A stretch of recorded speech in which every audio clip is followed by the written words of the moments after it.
नमस्कार भक्तजनों, मैं आपको माघ मास का चतुर्थ अध्याय सुना रही हूँ। भृगु जी का विद्याधर दंपत्ति को माघ महात्म्य में सुनाना। महर्षि वशिष्ठ के यह वचन सुनकर राजा दिलीप कहने लगे, हे भगवान, प्रभुत आश्चर्यों से युक्त जिस गिरिराज हिमालय के आश्रम में सब सिद्ध लोग निवास किया करते हैं, उसके उस मणिकूट नामक शिखर जिस पर भृगु जी ने आश्रय लिया था, कितना लंबा चौड़ा और कितना ऊंचा है। श्री सूत जी कहने लगे, हे मुनीश्वरों राजा।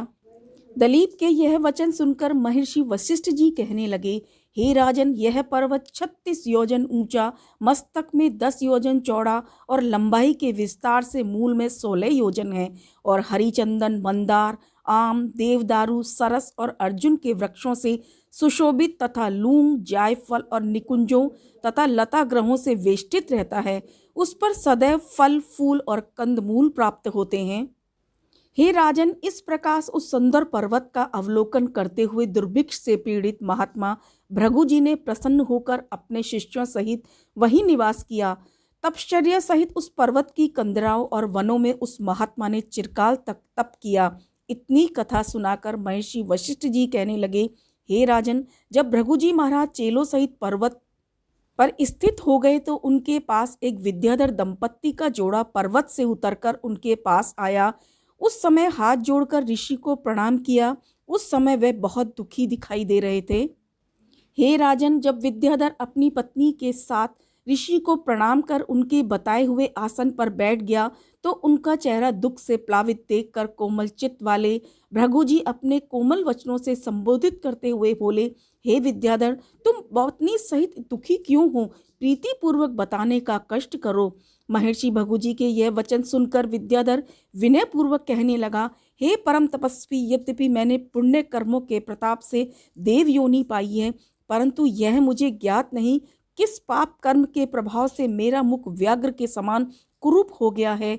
हे भगवान, जिस समय मैं आपके सामने बैठी हुई परम सुंदरी संगीत तथा गान विद्या में निपुण मेरी इस पत्नी को देखकर मैं अपने कुरूप मुख का अवलोकन करता हूँ, उस समय मेरा दिल आत्मघात करने को हो जाता है, परंतु मैं धर्म का विचार करते हुए ऐसा नहीं कर पाता और दिन रात संताप की भट्टी में जलता हुआ सदैव ऊंची सांसें निकाला करता हूँ। अतः जिस दुष्ट कर्म के द्वारा मैं कुरूप हुआ उसका वर्णन करते हुए कोई ऐसा उपाय बताने की कृपा कीजिए जिससे मैं चिंता के अथाह सागर से निकलकर सुंदरता को प्राप्त करता हुआ अपनी पत्नी के सहित अपनी शेष आयु आनंद के साथ बिता सकूं। इतनी कथा सुनाकर महर्षि भृगु जी बोले, हे श्रेष्ठ विद्याधर, कर्मों के विचित्र फल को पाकर केवल अज्ञानियों को मोह की प्राप्ति नहीं होती। अब मैं आपके सामने कुरूप होने का कारण बताता हूँ, सावधानी से सुनो। हे विद्याधर, कई बार मनुष्य विधि की ओर ध्यान न देकर अज्ञानता से ऐसे कर्म कर डालते हैं कि वे पुण्य कर्म करते हुए विधि विधान से न किए जाने पर बड़ा दारुण फल प्रदान कर दिया करते हैं। इसलिए थोड़ी सी असावधानी या भूल रह जाने पर पुण्य कर्म अपना पूर्ण फल नहीं दे पाते। अतः मनुष्य को चाहिए कि वह विधि विधान से ही पुण्य कर्मों के करने का प्रयत्न करे, जिससे वह पुण्य फलों को संपूर्ण प्रकार से प्राप्त कर सके। चूंकि तुमने भगवत भजन और एकादशी का व्रत आदि करते हुए दान पुण्य भली प्रकार से की हैं, इसलिए तुम्हें स्वर्ग की प्राप्ति होकर श्रेष्ठ देव योनि प्राप्त हुई। परंतु तुमने माघ की एकादशी का व्रत कर द्वादशी और रविवार आदि त्याज्य तिथिवारों को न केवल तेल मर्दन ही किया, अपितु शरीर में तेल की मालिश करने के बाद स्नान भी नहीं किया। इसलिए उस जन्म में भी कुरूप हुए और अब उसी के फल के प्रभाव से कुरूप हुए हो। हे विद्याधर, तुम्हारी ही तरह राजा पुरुरवा ने भी द्वादशी आदि त्याज्य तिथिवारों में तेल मर्दन करते हुए स्नान नहीं किया था, तो उस दोष के कारण न केवल उनका मुख ही नहीं अपितु तमाम शरीर कुरूप हो गया था। तत्पश्चात जब राजा ने अपना शरीर बहुत ही कुरूप होते हुए देखा तो उसके चित्त को बड़ा भारी खेद हुआ। अंत में वह लज्जित होकर उग्र तप करने के लिए गिरिराज के निकट सरोवर तट पर चला गया और वहां जाकर स्नान किया। फिर तमाम वस्त्रों को धोकर निर्मल किया। उसके बाद कुशासन पर विराजमान होकर भगवान विष्णु के चरण कमलों के ध्यान में मग्न हो गया।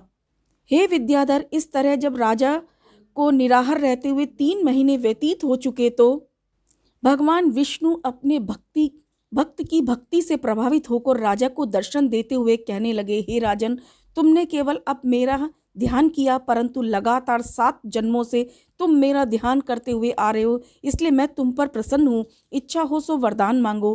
हे राजन, भगवान के ये वचन सुनकर नेत्रों को खोलते हुए ज्यों ही राजा पुरुरवा ने चतुर्भुजी विष्णु भगवान जी को सम्मुख देखा तो साष्टांग दंडवत कर नाना प्रकार से प्रार्थना करते हुए कहा, मैं आपके दर्शन करके सब मनोरथों को पा गया हूँ। मैं केवल आपसे यही वरदान मांगता हूँ कि आपकी अनुपम भक्ति सदा मुझ में बनी रहे। राजा के यह प्रीति वचन सुनकर भगवान पुलकित हो गए। इसके बाद ज्यों ही उन्होंने अपने शंख का जल राजा के शरीर पर छींटे मारे तो राजा का शरीर कंचन के समान दिव्य हो गया। उनकी सुंदरता देखकर अप्सराएं भी उनकी चाह करने लग गई। हे विद्याधर, इस प्रकार राजा को शिक्षा देकर भगवान अंतर ध्यान हो गए। राजा पुरुरवा दिव्य शरीर पाकर और भगवान की शिक्षा को मन में रखकर आनंद में मग्न होता हुआ अपनी नगरी को चला गया। वहां जाकर भगवान की पूजा में तत्पर रहता हुआ निष्कंटक राज्य करने लगा। महर्षि वशिष्ठ कहने लगे, हे राजन, भृगु जी के यह वचन सुनकर विद्याधर ने प्रार्थना करते हुए कहा, हे भगवान, आप मुझे माघ स्नान की विधि बतलाने की कृपा करते हुए उसके महात्म्य को सुनाने की कृपा करो, जिससे मैं विधि विधान द्वारा स्नान करता हुआ पुण्य फलों को पा सकूं। भृगु जी बोले, हे विद्याधर, तुम्हारे भाग्य से आज के 5वें दिन ही माघ स्नान शुरू होने वाला है, अतः श्रद्धा भक्ति से युक्त होकर माघ स्नान करो। इसकी विधि है कि स्नानार्थी को पौष शुक्ल एकादशी से एक माघ स्नान आरंभ करना चाहिए। इसके बाद माघ स्नान करने वाला काम, क्रोध, मद, लोभ, मोह, ईर्ष्या, असत्य भाषण, हिंसा, चुगली, चोरी, जारी आदि सब प्रकार के अवगुणों को अपने चित्त से निकालकर मन सहित इंद्रियों को वश में करता हुआ 1 मास पर्यंत भूमि पर शयन करे और निराहार व फलाहार करके तीनों काल स्नान करे और विष्णु भगवान का पूजन करते हुए कथा सुने। महर्षि वशिष्ठ जी कहने लगे, हे राजन, भृगु जी के यह वचन सुनकर विद्याधर पूछने लगे, हे भगवान, जिस आदमी में 1 महीने तक निराहार रहने की शक्ति नहीं, उसके लिए फलाहार भी दुर्लभ हो, तो वह स्नान का फल कैसे पा सकेगा? एवं जो तीर्थों में जाने की श्रद्धा न रखता हो या दुर्बल होने के कारण नगर से बाहर किसी तालाब में स्नान करने की हिम्मत न रखता हो, वह माघ स्नान करना चाहे तो कैसे कर सकता है? आप कृपा करके बताएं। विद्याधर के वचन सुनकर आनंद सागर की अनगिनत लहरों में गोता लगाते हुए भृगु जी बोले, हे विद्याधर, तुमने लोगों के हित और कामनाओं को लेकर अति उत्तम सवाल किया है। अब मैं उन सज्जनों के लिए माघ स्नान की विधि का वर्णन करता हूँ जो दुर्बलता, गरीबी व अन्य किसी कारणवश न तो निराहार व फलाहार रहकर व्रत कर सकते हैं, न किसी तीर्थ पर जाने की श्रद्धा रखते हुए शीतल जल से स्नान करने में असमर्थ हैं। हे विद्याधर, जो लोग दुर्बलता या निर्धनता के कारण निराहार या फलाहार व्रत नहीं कर सकते, उनको चाहिए कि वह केवल एक समय सात्विक भोजन करके अथवा श्रद्धा न रहने पर दोनों समय भोजन करके वह केवल दूध ही पीकर माघ स्नान कर सकते हैं। या अभ्यागत में निराश्रय हो तो क्षुधा से अत्यंत पीड़ित होने पर जब भी उनको भोजन मिले तो उसका भक्षण करे, इसमें कोई दोष नहीं, परंतु बासी, झूठा और अपाच्य कृमियों से युक्त और शरीर में किसी प्रकार की व्याधि पहुंचाने वाला भोजन कभी नहीं करना चाहिए।